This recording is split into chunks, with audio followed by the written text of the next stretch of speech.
había trabajado cuestión sobre boticarios, historia de la farmacia, historia de la medicina, y ahora en mi tesis de maestría estoy proponiendo hacer un estudio sobre las concepciones sobre el cuerpo, la enfermedad y las prácticas curativas, pero desde diferentes ángulos. Estoy tomando el discurso religioso, el discurso médico y también el discurso que se catalogó como mágico supersticioso. Entonces lo que presento ahora es un primer acercamiento, un primer avance de lo que he encontrado hasta ahora, y lo retomo a partir de un estudio de caso que para mí es muy interesante porque tiene elementos concretos que exponen esa dinámica sobre el entendimiento de las enfermedades. Voy a comenzar. El diccionario de la Real Academia Española define la hechicería como, cito, hacer alguno muy grave daño ya a la salud, ya trastornándole el juicio vehementemente, interviniendo pacto con el demonio, ya sea implícito y ya sea explícito. Cierro cita.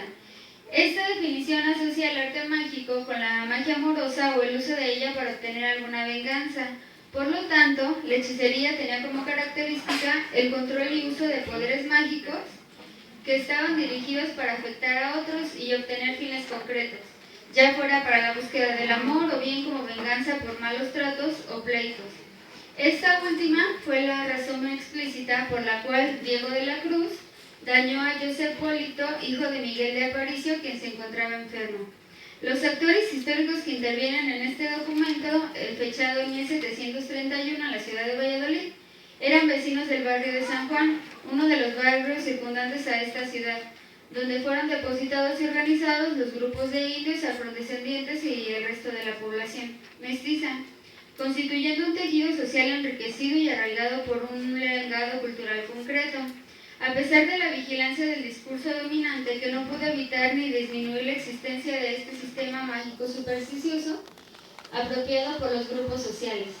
Es interesante que el espacio de las prácticas maléficas sea un barrio, en primer lugar porque es un territorio que estaba sujeto y cercano a la ciudad, pero que al mismo tiempo se encontraba dotado de autonomía, porque en él se establecían formas de sociabilidad concretas que permitían delimitar ese espacio y apropiarse de él a través de la práctica constante y la territorialización, que reafirmaba la organización social. En este caso, los hechiceros se convertían en figuras de autoridad al ser los encargados de realizar maleficios para asignar la enfermedad o restituir la salud. En segundo lugar, el maleficio analizado en esta ponencia se situó especialmente en los márgenes de la ciudad, siendo el único documento encontrado que tenga estas características. De acuerdo con los documentos de Inquisición resguardados en el Archivo Histórico Casa Morelos de Morelia, los casos ahí resguardados son de otras ciudades, principalmente del estado actual de Guanajuato, que yo no lo retomo en mi tesis porque considero que tienen características y dinámicas culturales diferentes. Entonces, el autor del maleficio y el dañado por él eran vecinos del barrio de San Juan de Dios, espacio habitados por los indios y otras castas que mantenían creencias arraigadas sobre técnicas mágicas compartidas entre indios y afrodescendientes.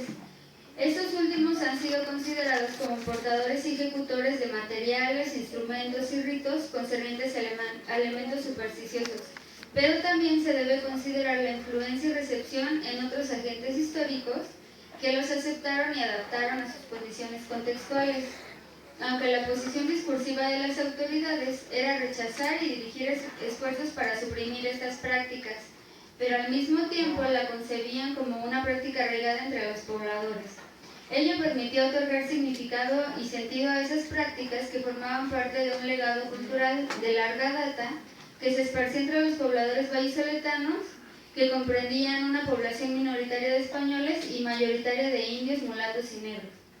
El expediente formado para denunciar y castigar al hechicero Diego de la Cruz tiene elementos interesantes que permiten un acercamiento a las dinámicas socioculturales que exponen nociones implícitas sobre el cuerpo y el efecto de las enfermedades en él. La demanda es contra un indio, vecino del barrio de San Juan, de 26 años, quien, cito, con poco temor de Dios y en grave daño y perjuicio de su alma, usa de varias supersticiones, hechicerías y maleficios. Cierro cita. elementos utilizados para dañar a un joven llamado José Polito, quien sufría de un hinchazón en una pierna, padecimiento que le provocaba la inmovilidad. Al inicio del expediente se menciona a Diego de la Cruz como el responsable de provocar esos padecimientos, junto con otras 2 personas que no fueron identificadas durante el proceso. Entonces se mandaba que esta persona pudiera curar al enfermo antes de que se siguiera su proceso. La autoridad encargada de dar seguimiento a los autos de demanda y asignar la pena correspondiente fue el licenciado Juan de Herrada, provisor y vicario general, juez de testamentos, capellanías y obras pies del Obispado de Michoacán.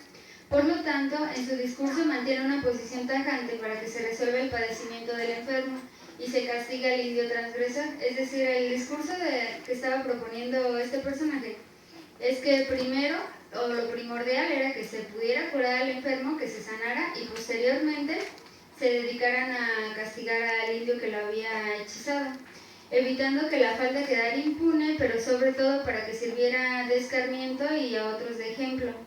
Durante el proceso de investigación de lo sucedido y el llamamiento de testigos, se dispone que el hechicero sea puesto en la cárcel eclesiástica de Valladolid.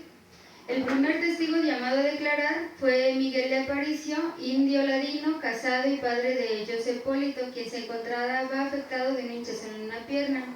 El testigo refiere que su hijo tenía tiempo enfermo en cama, por lo que él le había suministrado, cito, varios medicamentos por medio de muchos curanderos. Esta línea denota la creencia en elementos sobrenaturales que afectaban al cuerpo y que solo podían restituirse a través de la acción de otros curanderos. Es decir, se respondía al discurso supersticioso, se reafirmaba y se mantenía esta misma línea de responder a él con los mismos instrumentos, porque no se observa la mención de algún médico encargado de proporcionar otras disposiciones terapéuticas, ni mucho menos que el médico dijera un diagnóstico o algo semejante como se presenta en otros casos. Este testigo aseguraba que el jueves antes del Día de Todos Santos entró a su casa el citado Diego de la Cruz, quien tuvo una pequeña conversación con el enfermo José Polito, y durante la plática el afectado le dijo al hechicero que estaba enfermo, que no había tenido recuperación y a pesar de los esfuerzos que se habían hecho para curarlo. En tanto el otro le respondió, cito, eso es lo que yo quiero, sobre que estás hechizado, que yo lo sé muy bien porque 2 que están en la obra de las monjas te han hecho mal, que yo los conozco y sé y entiendo de eso. Cierro cita. El segundo testigo es Nicolás de la Cruz, indio alcalde del barrio de San Juan, quien refiere la misma información que el anterior, al igual que el tercer testigo, quien se llamaba Pedro Celestino. A partir de estas declaraciones se pueden enumerar ciertos elementos repetitivos que aparecen en los testimonios y que ayuden a comprender las nociones que se tenían sobre las enfermedades y las prácticas curativas. La primera característica es la creencia en la hechicería como un medio para afectar a otros, pero esa transmisión de conocimientos debía realizarse por personas que los tuvieran y dentro de espacios que también reafirmaban ese discurso. En lo concerniente a este documento se menciona que Diego de la Cruz fue enseñado por unos titiriteros que lo llevaron a una cueva en el camino hacia México. También las cuevas aparecen recurrentemente en los documentos inquisitoriales y se refieren como esos espacios alejados, privados, simbolizados y territorializados, donde era posible que se manifestaran las fuerzas oscuras que tomaban formas en animales espantosos y se mostraban ante ciertas personas que debían pasar por algunas pruebas de valor. Por ejemplo, Diego de la Cruz fue dejado en este espacio donde se le apareció, él menciona que se le apareció una culebra que se le enredó en el cuello y posteriormente, cito, le salió un chivato prieto al cual le besó el culo. A partir de este momento, Diego de la Cruz obtuvo los conocimientos necesarios para hechizar y ocasionar el daño en otros, pero también la posibilidad de controlar la restitución de la salud en caso de quererlo. Ello se relaciona con la segunda característica de este documento, es decir, no se hace mención explícita del uso de brebajes, utensilios o amuletos que le permitieran dañar al enfermo, pero sí la posesión de esos conocimientos.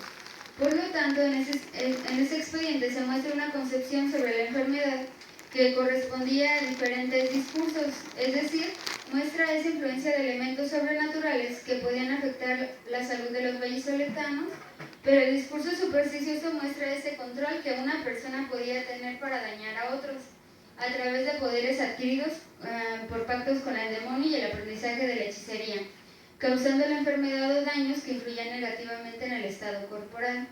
La tercera característica de este documento es muy interesante, porque se refiere explícitamente a la existencia de curanderos que vivían en el mismo barrio y que se encargaban de realizar curaciones, que desde la perspectiva discursiva oficial constituían transgresiones, pero que al mismo tiempo reflejan conocimientos socialmente compartidos que trataban de explicarse. Por ejemplo, la madre del enfermo indica que conocía a un hombre llamado Agustín Miguel, quien era curandero y a quien le había pedido visitar a su hijo para determinar cuál era la enfermedad que lo afectaba, suplicándole que lo curara y en caso de hacerlo, cito, le prometieron que si lo curaba no lo sabría la justicia, cierro cita, lo que refiere a una práctica arraigada y fuera de la vigilancia de las autoridades. El curandero Agustín Miguel estuvo tratando al enfermo y concluyó que tenía alguna recalcadura o pasmazón. También en otra línea indica que estaba curando al enfermo y que le había puesto unas jaras, pero no indica mayores detalles sobre la forma de aplicación.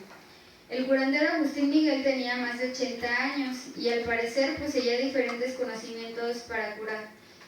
Algunos de ellos retomaban algunos elementos religiosos, como se menciona en el documento cuando dicen que al enfermo se le había colocado un santo Cristo en la cabeza y se le había colocado agua bendita. Aunque no se mencionan más detalles, mencionan esa noción de elementos religiosos en un sentido de protección contra la enfermedad provocada por el maleficio, que se dirigía estrictamente a dañar a otros. Y como ya se ha visto en otras ponencias, eso refleja la noción que se tenía sobre las enfermedades y sobre el buscar diferentes medios para restituir la salud. En este caso se mencionan elementos religiosos, pero también los que estaban discursivamente contrarios a él. Esos elementos religiosos fueron rechazados por el hechicero Diego de la Cruz, quien había hechizado a José Polito, quien le dijo a Agustín Miguel que con esos objetos el enfermo no se curaría. Lo interesante de este caso es la posición del hechicero como el personaje con los conocimientos para restituir la salud, exponiendo explícitamente su poder como el único que podía curarla, pero al mismo tiempo le indica al otro curandero lo que podía hacer. Por ejemplo, le dice que para los hechiceros, cito, es bueno poner una escoba en cruz y echar mostaza. Mencionaba que esto debía de colocarse en la puerta donde se encontraba el enfermo para tratar de protegerlo contra otros daños. Además añadía, abro cita, si vas a curar a tu enfermo, busca un poco de Santa Rosa y pónsela, porque yo lo tengo así por un pleitecillo que tuvimos en las monjas. Cierro cita. Esos elementos son importantes porque se utilizaron como objetos con propiedades maléficas que incidían en el equilibrio corporal. Por ejemplo, en el mismo documento se indica que esta hierba era buena para los enfermos, pero no se otorgan más detalles. Posterior al llamamiento de los testigos y la presentación en las declaraciones, el provisor hizo comparecer al preso Diego de la Cruz, indio del barrio de San Juan, de oficio obrero y de 26 años de edad. La posición discursiva que tomó el hechicero fue mostrarse inocente y decir que eran falsas todas las acusaciones hechas en su contra, aunque menciona que sí le había dicho a José Polito que lo tenía maleficiado, pero era solo, mencionaba frases como por contárselo al enfermo, porque desde muchacho contaban esos cuentos. Asimismo menciona otras frases como era solo por platicar, y esta me parece muy interesante, dice por haberlo oído decir a muchos que no se acuerda quiénes ni cuándo o si lo soñó. Cierro cita. Por lo tanto, es un elemento referencial del contexto que denota la presencia y arraigo sobre estas creencias que se consideraban supersticiosas. Posteriormente se inserta la resolución propositiva que realiza Miguel de Reina como promotor fiscal del obispado. Esta autoridad coloca una posición tajante con respecto al hechicero, indicando que, con poco temor de Dios y grave ruina de su salud espiritual, había utilizado supersticiones e hechicerías para dañar deliberadamente a José Polito, por lo cual se le asigna como penitencia que asista públicamente con, abrosita, gros en la cabeza y mordaz en la boca, para que esto tenga el debido remedio y el reo refrene su depravadora maldad. Cierro cita.